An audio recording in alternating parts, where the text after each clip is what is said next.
millest ma võiks rääkida, on see, et nagu sisuliselt see, miks see Pipedrive minu jaoks see esimene kogemus niivõrd eriline oli ja mille järgi, kui sa hakkad kellegi kosmoseprogrammiga liituma või arvad, et on kosmoseprogramm, et mida siis silmas pidada ja mis nende asjade nagu tähtsus selles mõttes on.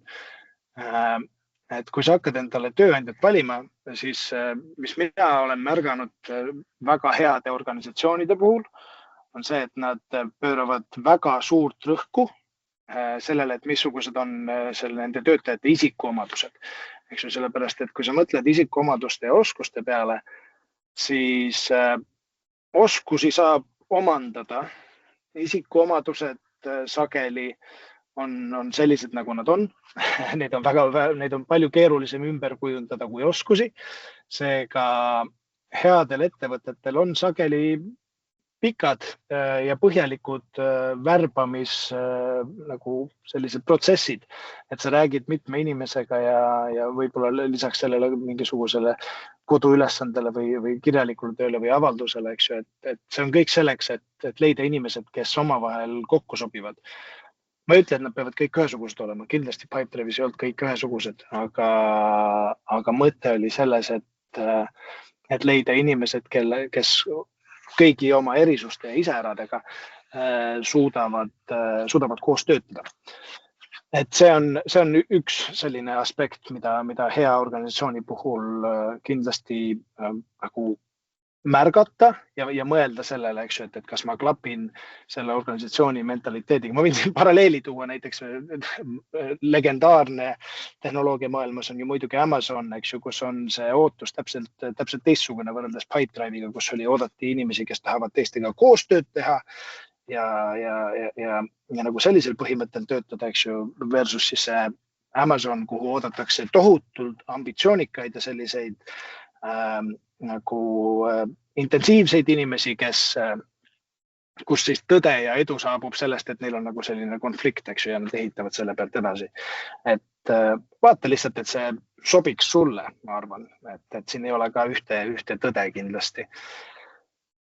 Teine asi, mis ma olen märganud, et eduka firma puhul on äärmiselt oluline, et kõik töötajad tunneksid oma toodet või teenust, eks ju, seda, mida nad müüvad. Sellepärast, et see tekitab ühtepidi sellist ühtekuuluvustunnet ja teistpidi sellist arusaamist, mis peegeldub igasugustes väikestes igapäevastes otsustes.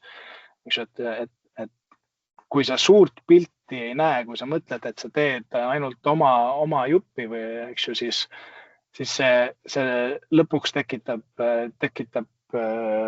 selliseid erimeelsusi, arusaamatusi ja tõenäoliselt selle toote puhul ka, eks ju, et läheb hästi palju energiat raisku. Et näide sellest võiks olla nagu see, et ongi, et kui arendaja ehitab oma mingisugust väikest juppi, eks ju, ta mõtleb, et ta teeb ainult seda, ta peab paratamatult mingisuguseid väikseid otsuseid oma ette tegema. Eriti algusfaasis võib-olla isegi päris suuri otsuseid. Sellepärast, et sa ei jõua kõike läbi koordineerida. Ükskõik kui hea sul selline tootejuht on, kes ütleb ette, et mida tuleb täpselt teha, ja siis mingid otsused jäävad ikkagi nagu arendajale või kui ta läheb tagasi iga asja üle küsima, siis see lihtsalt aeglustab seda protsessi. Seega see oma toote ja teenuse tundmine on hästi oluline. Pipedrive'is tehti seda niimoodi, et kõik said esimesed 2 nädalat tootekoolitust ja said ka kliendi toes käia. Päris nii-öelda päringuid ja nagu küsimusi vastamas, mis omakorda viib siis selle kliendi tundmise poole peale ka. Et sa saad aru, kelle probleemi sa lahendad, see on äärmiselt oluline olnud. Järgmise asjana, see ilmselt läheb nagu selliste organisatsiooni väärtustega selles mõttes nagu kokku. Natukene, et ma panen selle järgmise asja ka siia ette, et mõte on selles, et mis eristab iduettevõtteid tavapäraselt või nagu neid kaasaegseid tehnoloogia ettevõtteid, on see töötajate kaasamine just nende optsioonidega ehk siis osalusega, mis on mõneti selline hästi loogiline viis, kuidas nagu seda teha. Et kuidas teha niimoodi, et sa tunned, et see on ka sinu oma see asi, mida te ehitate, eks tohutult suure väärtusega ja Pipedrive sellel hetkel, kui mina liitusin, pakkus seda kõigile töötajatele, ka sellele esimese taseme klienditoe töötajale, kellena mina liitusin. Et see tekitab sellist lahedat tunnet ja tegelikult lõpuks see jällegi seda ühte näidet, et kus ma käituksin teistmoodi, sellepärast, et mul on ka potentsiaalne osalus kunagi kuskil seal, seda nagu raske tuua, aga tegelikult see on igapäevaselt väikestes otsudestes ja tegemistest tõenäoliselt peegeldub.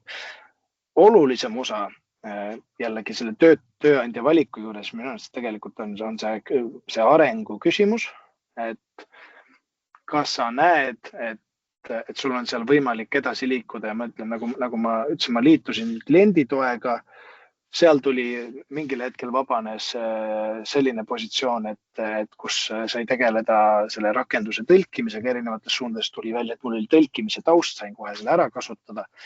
Ja siis, kui tuli isikuandmete kaitse, muutus hästi aktuaalseks siin 2017-2018 aastal GDPR, võib-olla olete näinud seda tähekombinatsiooni, siis tuli hoopis kasuks see, et ma olin õigusteadust õppinud ja sain võimaluse Pipedrive'is sellega tegeleda ja selle kaudu liituda infoturbetiimiga, mis ma ütlen, kõik viib järjest sinna poole, et lõpuks ma jõudsin selle oma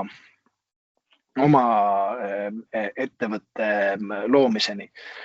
Ja enne kui ma selle oma ettevõtte loomise etapist nagu räägin, ma nagu kindlasti rõhutan veel üle, et mina küll valiks organisatsiooni niimoodi, ma kindlasti mitte üldse nagu küsimise pärast lihtsalt, vaid küsiksin, et mis on selle ettevõtte väärtused, sellepärast, et ma olen näinud nii Pipedrive'i kui Klausi puhul, et need väärtused igapäevaselt mõjutavad seda, kuidas organisatsioon käitub ja mis otsuseid nad millistes olukordades teevad. Ja see on oluline, et organisatsioon on selle läbi mõelnud. Kui te oma firma kunagi teete, mõelge ka läbi, kuidas, sellepärast, et need on sisuliselt sellised teie omavahelised kokkulepped, eks ju, et mille põhjal me otsustame, mis on õige ja mis on vale. Et ma kindlasti soovitan väärtustele tõsiselt mõelda.